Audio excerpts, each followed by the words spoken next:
From the New York Times, it's The Headlines. I'm Tracy Mumford. Today's Monday, November 4th. Here's what we're covering. It's been decades since an election has been this close, and we've seen polls this close in the key swing states that will decide the election. So it really is sort of a jump ball or a coin toss who's going to win because the polls are so incredibly tight. My colleague Ruth Agelnick analyzes polling data. She says the presidential race seems to be hurtling toward a photo finish. The latest polls from the Times and Siena College show neither Donald Trump nor Kamala Harris has a definitive lead in any of the swing states. Looking at each candidate's advantages, Ruth says Trump is ahead among people who haven't voted yet but are likely to, while Harris has a lead among voters who've already cast their ballot. And then the other place where Harris is doing well across the 7 states is that these late deciders, people who have made up their minds in the last few weeks or the last few days, are leaning towards Harris. While more than 70 million Americans have already voted, the candidates are still scrambling to keep up the momentum. Now, Kamala, take my Pamela. Harris made a surprise cameo on Saturday Night Live. Because what do we always say? Keep Kamala and carry on a lot. Then she spent Sunday in Michigan, holding a rally at Michigan State and speaking at a Black church in Detroit. I see faith in action in remarkable ways. I see a nation determined to turn the page on hatred and division and chart a new way forward. Trump, meanwhile, held a rally in Pennsylvania, where he threw out his prepared remarks. And I tell you what, I love being off these stupid teleprompters because the truth comes out. Instead, he riffed about the 2020 election. I shouldn't have left. I mean, honestly, because we did so well. We had such a great. So now Trump said he should not have left the White House after losing to President Biden, and he devoted a chunk of his speech to unsupported claims of voter fraud, which has been a dominant theme of his rallies in recent weeks. And then they accuse you of being a conspiracy theorist. These are conspiracy.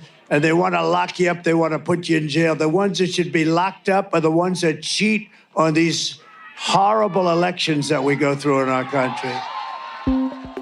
Today, for the final day of campaigning, both Trump and Harris will be in Pennsylvania, the state that their campaigns view as the make-or-break battleground of the 2024 race.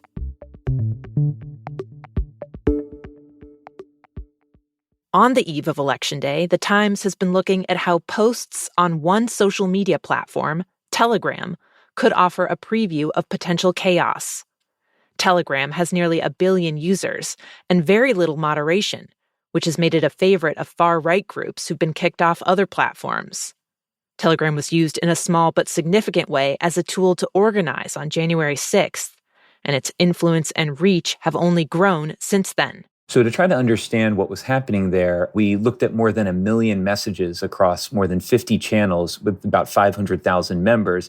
And what we found is this sort of sprawling network of groups that are sort of set up to monitor and potentially interfere with the voting process, other extremist groups who are ready to lash out in the event there are perceived problems, and then just a huge group of different right-wing media accounts harvesting every problem that could potentially appear with the voting and turning it into kind of disinformation memes. Paul Mosier is a technology correspondent for The Times. He's been reviewing recent messages on Telegram, including those urging people to go in person and question officials about absentee ballots. Some of these really went even a bit further. And one chapter of the Proud Boys posted a recruitment poster that read, "The day is fast approaching when fence sitting will no longer be possible. You will either stand with the resistance or take a knee and willingly accept the yoke of tyranny and oppression." So we brought all of this to security experts and asked them, how seriously should we take this? And what they said is even though Telegram has a bit of a niche role, it is a place where the most extreme groups congregate. And it is also an important platform for these groups to organize. And so in some ways, what you see on Telegram is far more likely to be something that you see enter into the real world. If you see a meme or people talking on Telegram about pressuring voting officials, you're more likely to see them actually do it. And so Telegram in some ways, and this rhetoric that we're seeing debating, taking action, sometimes violence against people, really indicates a potential possibility for what we could see in the coming days.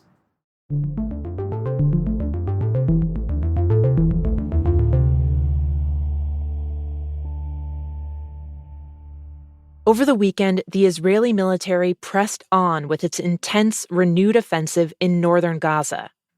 Since it ramped up operations there last month, Israel has been issuing a flood of evacuation orders. And the Times has found that the escalating violence has left many civilians facing a brutal reality. Both staying and leaving can be fatal. The Times spoke with one Gazan, Rami Nasser, who got an automated voice message a few weeks ago from the Israeli military telling him to leave the area. He'd already seen strikes up close. His 17-year-old daughter was severely injured earlier in the war, so he packed up his family to leave. Nasser told The Times it seemed too risky to use the official evacuation route, which crossed active combat zones and had Israeli troops and tanks positioned along it. Instead, he and his kids took a shortcut. But as they crossed an intersection, shots rang out. Both Nasser and his youngest daughter were injured. It's not clear who fired on them. When Nasser told his extended family what happened, they decided it was too dangerous to try and get out, and they chose to stay despite ongoing evacuation orders. A few days later, 6 members of his family, including his 3 siblings, were killed when a blast destroyed the building they were sheltering in. The Israeli military did not respond to specific questions about the Nasser family. It said it's been targeting Hamas militants who operate in heavily populated areas.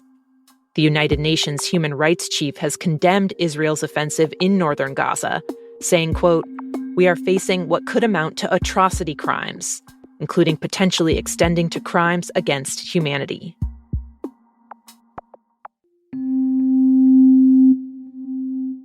In Iran over the weekend, the Supreme Leader Ayatollah Ali Khamenei threatened to deliver a crushing response to Israel for recent missile strikes on his country. Tehran had initially played down the damage caused by the Israeli strikes last month, raising hopes that it might de-escalate the situation rather than kick off another cycle of retaliation. But Iranian officials have now changed their tone. The Supreme Leader threatened both Israel and the U.S.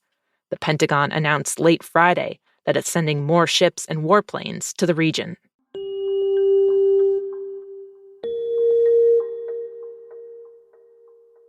And finally,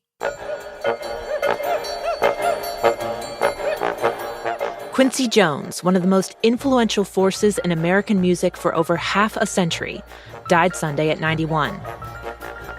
Jones began his prolific career as a jazz trumpeter. He arranged music for a who's who list, including Count Basie and Frank Sinatra. Fly me to the moon, let me play among the stars. He also composed film soundtracks, including For the Color Purple and more. And he produced what still holds the record for best-selling album of all time, Michael Jackson's Thriller. Over his career, Jones was nominated for 80 Grammys, and he won 28 of them. His influence also expanded beyond music. His company produced The Fresh Prince of Bel-Air TV show, and he helped start the hip-hop magazine Vibe. His reach even extended into space. Astronaut Buzz Aldrin came up to him at a party once to say that just before he stepped off the spacecraft, he played the cassette of Fly Me to the Moon that Jones had arranged and conducted. Jones said, quote, "The first music played on the moon. I freaked." Those are the headlines. Today on The Daily, what Trump and Harris's TV ads tell us about how they think they can win the election. That's next in the New York Times audio app, or you can listen wherever you get your podcasts. I'm Tracy Mumford. We'll be back tomorrow.